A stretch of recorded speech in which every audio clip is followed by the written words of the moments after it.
कसा आलास माझ्याजवळ? काय नातं आहे तुझं आणि माझं?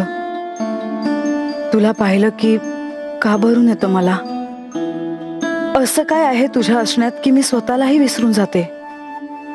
तुझा स्पर्श सुद्धा इतका कोमल आहे की तुला कवेत घेतलं की सगळी चिंता विसरून जाते मी.